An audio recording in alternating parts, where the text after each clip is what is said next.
So I'm going to start with a little introduction to EALT for those of you who may not be as familiar with us, a little bit about private land conservation in the Edmonton region, the steps that we go through for a land securement when planning your conservation legacy with Edmonton and Area Land Trust, and then what to do next in order to do that, to work with us to plan your conservation legacy. So the Edmonton and Area Land Trust is a registered charity. We were established in 2007, and our mission is to conserve nature in the Edmonton area, engaging people and communities in land conservation and stewardship. We envision a network of forests, river valleys, wetlands, lakes, and farmlands in the Edmonton and area that is conserved as a legacy for future generations. And we really value working in partnership with other people, whether that's landowners, other land conservation groups, to conserve land and to steward it in perpetuity. We're not an advocacy group. We are not looking to get into difficult situations with a family or other groups, but we like to work together to find common ground to achieve our joint goals of conserving land and conserving nature.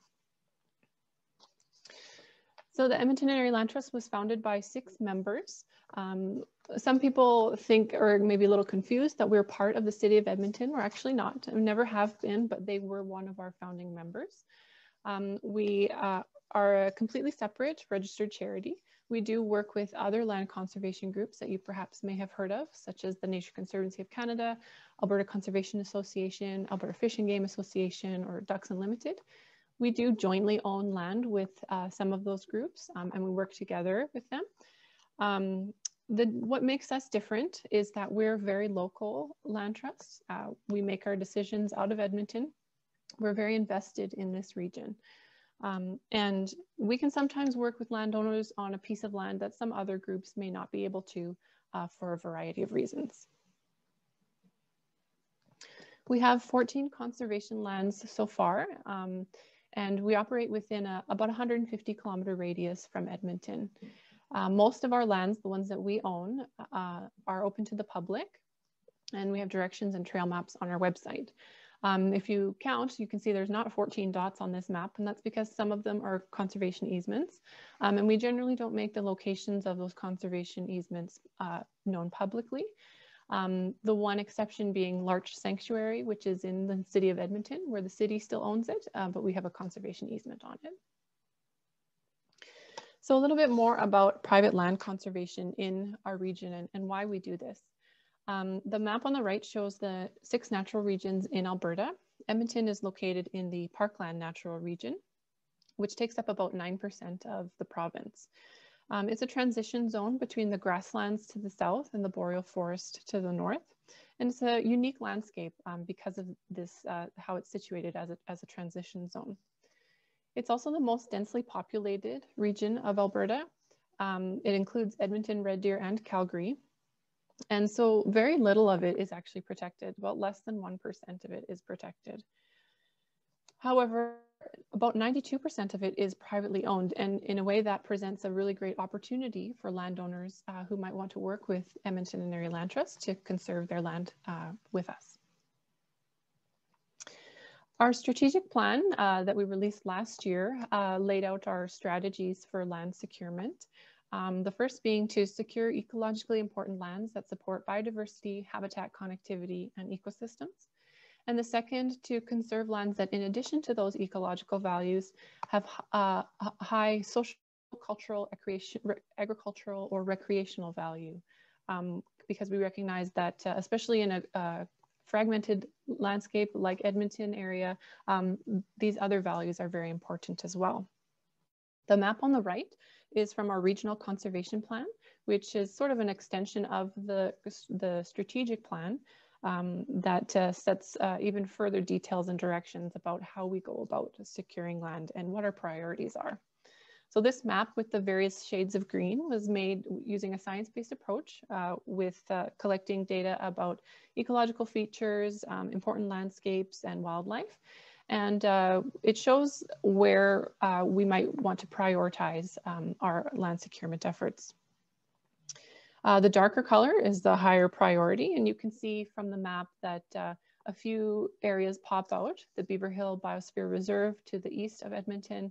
You can see the North Saskatchewan River and some of its associated valleys kind of winding through, and some other key areas popping out as well.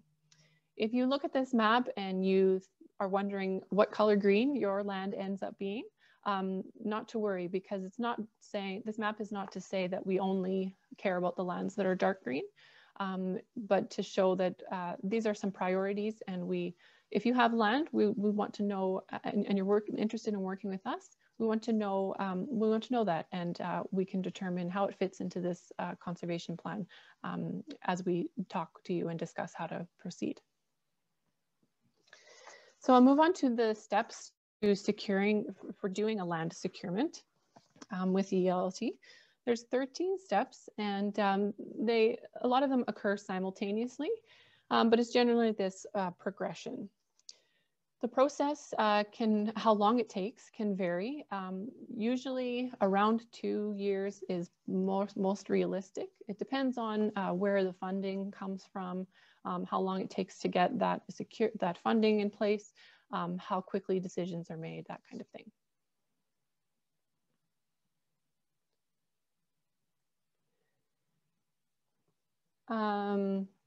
So the first step is some initial discussions between us.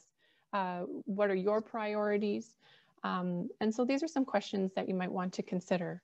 What are your short and long-term wishes for the land? Does your family share those wishes? What natural or other features do you want to protect? Do you have a forest stand maybe, or a wetland that you want to make sure remains intact? What land uses, activities, or developments do you want to allow? Say you already have a house there and want to be able to build another garage, or you don't have any buildings there yet, but you want to be able to build a cabin or allow the future owner to build a cabin in the future. We can map those out and lay that out ahead of time. What are your financial and tax needs? We are not able to purchase land as a charity. That's just not within our capability at this point. But we do accept donations of the land or of the conservation easement. And even though you don't get the cash value out of selling land through that means, there are significant tax benefits that you can take advantage of. And then lastly, what are the needs of potential future owners of the land? How might they need to use it in the future? And so you want to consider those things as well. The other half of that first step is what EALT's priorities are. So you already saw we operate a 150-kilometer radius, either in Edmonton or that far out of Edmonton. We look at our regional conservation plan. That was that map with the various shades of green and how your land fits into that. And also other questions about how the land is accessed. Can it be accessed by road, or would we need an access easement through an adjacent land, for example? We ask questions about the ecological value of the land. How close is it to other ecologically important lands or other areas that are already protected, either by provincially protected areas, maybe land that we already have protected or another land conservation group already has protected. What's on your land? Do you have forests, wetlands, lakes, rivers, streams, or grasslands? And what species are found there? And particularly, are there any species at risk on your land? And then what are the other values that your land might have as well? Are there agricultural uses that we'd consider valuable and say for local food security, for example? Can it provide recreational value for people? And particularly during the pandemic, I think one thing that many of us have realized is that having natural spaces close to where we live is very important for our well-being. And then are there any other community values that the land might hold that would be considered important? The second step is to explore your options for actually doing the land securement. The first one is through a fee simple donation of your land, where you donate the actual land title to EALT and we would become the landowner. That's what's happened in the case of most of the lands that I showed on the map with the yellow dots a little earlier. You can donate the land in fee simple right away. You can donate it with a life interest where, say, for example, you might live in the house there for a set number of years until you're no longer able to or no longer want to, or you can bequest the land to us in your will. The other option is a conservation easement, where you donate the easement and it is registered as a caveat on the title that places restrictions on its use now and in the future. And so you abide by those restrictions, and so do future landowners. So you're still able to sell the land in that case for a conservation easement. It's valued as less than without the conservation easement on it, but you have the reassurance of knowing that it will stay the way that you intended it to be. So the third step, and really these first few steps are all happening simultaneously, is doing an initial assessment of your land. So we want to know questions that you probably have the answer to. So we want to know what you know about the land, how it's used now, how it was used in the past. We'll need a few basics from you right off the start, such as the legal land description. If you have any maps or reports or an appraisal, those are really helpful for us to have right away as well. If you've ever had any other experts, say a forester or other sort of ecologists come to your land, if they had any reports or conclusions, those are helpful for us to know as well. We'll do our own desktop research, looking at some air photos and looking for other information online. And assuming everything looks great, we'll want to do a site visit, usually sometime in spring or fall, between spring and fall, sometime where there's no snow on the ground, so that we can get a good sense of what the vegetation there is like. The next couple steps related to budget and funding. Even though most people donate land or a conservation easement, it still actually costs us as a charity a significant amount of money just to accept that donation. So this includes upfront costs, as we sometimes call them. That includes legal fees to get the legal documentations, legal documents in place, to have an appraisal done by a qualified appraiser, and some staff time for some of this field work and the reporting that we have to do. This usually costs around $20,000 or sometimes more, depending on the circumstances and how complicated the situation may be for your land. The other thing we consider is endowment funds. We hold our endowment funds at the Edmonton Community Foundation, and these funds, the yield from those is what provides us with our funding in perpetuity. And particularly for lands that we become the owner of, this is very important so that we have the money available to make sure we're properly looking after the land, doing our annual monitoring and stewarding the land. This funding can come from a variety of places. One of them is grants. There is a grant specifically for land trusts in Alberta called the Alberta Land Trust Grant. And it's something that we generally apply for. The deadline is in September. So we usually want to be talking to people several months ahead of time before that deadline. It is a competitive grant process though, and it's not a guarantee that we will receive it. So we also look for other grants as well. We also ask landowners to consider making their own contribution towards the cost as well, either the upfront costs or maybe establishing your own endowment fund at the Edmonton Community Foundation. And then in some cases, we may also do some fundraising depending on the circumstances, if we felt that a campaign would be appropriate for that land securement. We're a registered charity, so we're governed by a board of directors. So we do need the official go-ahead from the board to proceed. And once we have that, the next step for us is to do a letter of intent. So by this time, we've probably had numerous conversations with you. We've visited your land and seen it and maybe done some mapping and data collection. So we write a letter of intent to summarize those discussions and everyone's intentions and expectations and goals. This letter is not legally binding, but it does initiate the next steps of the process, and some of the wording or some of the decisions that perhaps have already been made in the letter of intent will inform the legal documentation that follows. So we'll do some more data collection, a little more extensive than that first site visit that we would have done earlier on in the process. This is done by EALT'S staff. Sometimes it's maybe only one day, but usually more like 2 to 3 days. We come up to your land in the summer months, and we survey the plants, the wildlife, and other features of your land. If you have any infrastructure or buildings there, we take lots of pictures, we create some maps, and we compile all of this into what's called a baseline documentation report. And this report is a requirement for us to do. And it's basically a snapshot of what your land is like right now at the time of securement. and it's what we use to monitor against in the future. The next step is the legal process. So depending on what method you're using, it will be slightly different. For a land donation, we'll draw up a donation agreement. And this includes mutually agreed upon property management principles to guide future stewardship. So for example, if you have forests or grasslands, you might have, or wetlands or whatever the features are on your land, you might have goals for how those will be managed. Perhaps there might be some activities that you don't want to allow on your land in the future. So we can talk about those at that time. For a conservation easement, we have a conservation easement agreement drawn up. And this includes restrictions for the future use of the land.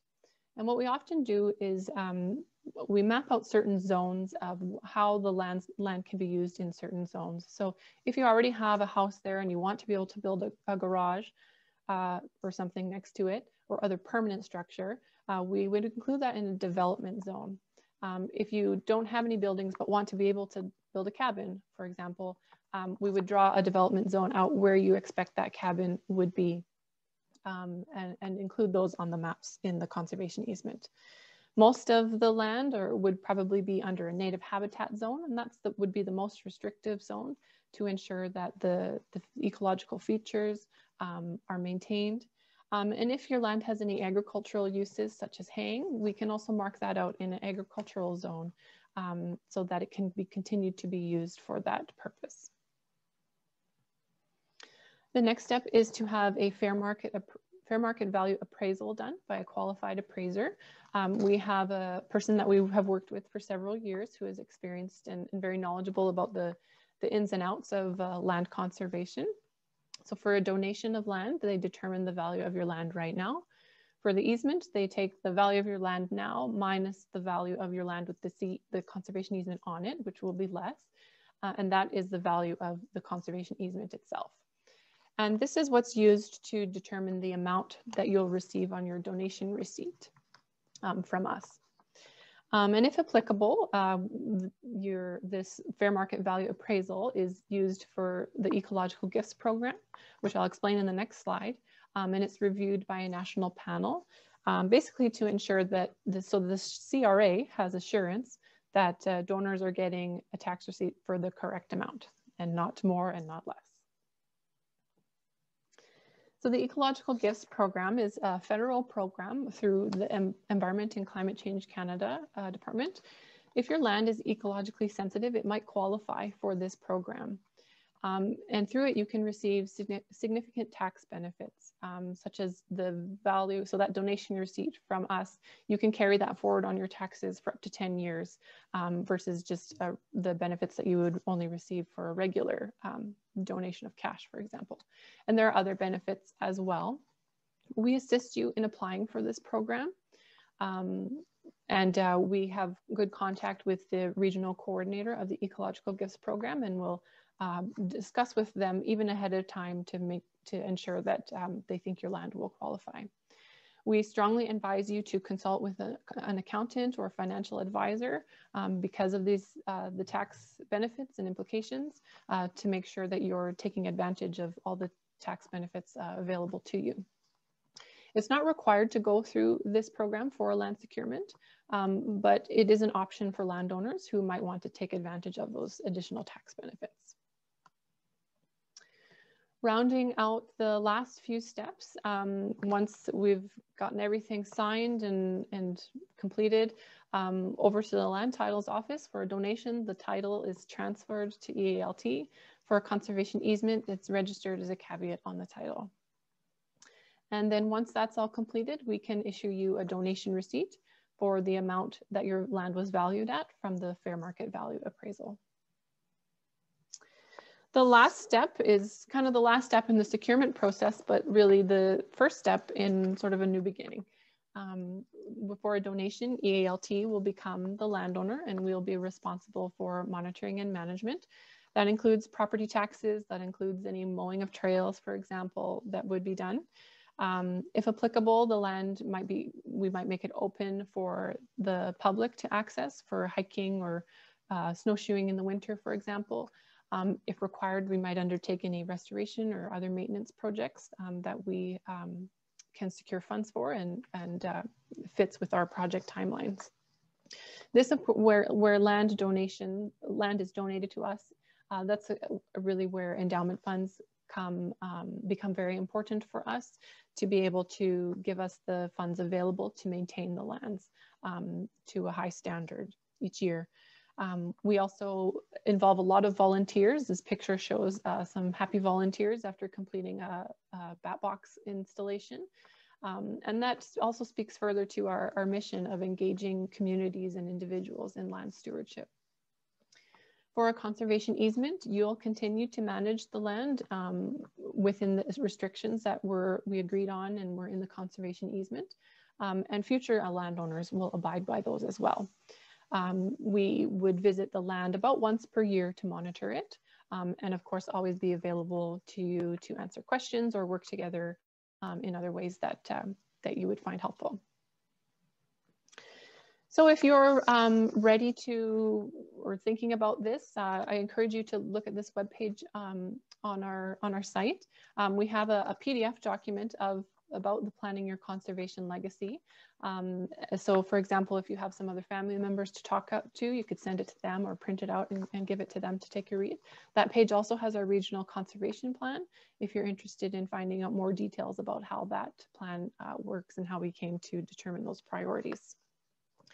We encourage you to talk to your family ahead of time if you have kids or grandkids to find out if they have any wishes for your land or how it might be used in the future. And again, talk to your accountant or financial advisor about how this can impact you. And if you're ready, feel free to contact us. My email address is there, rebecca.ellis@ealt.ca.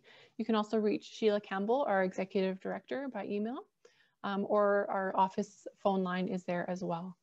We'd love to chat with you about your land, about how we can work together to help you conserve it and create your own conservation legacy.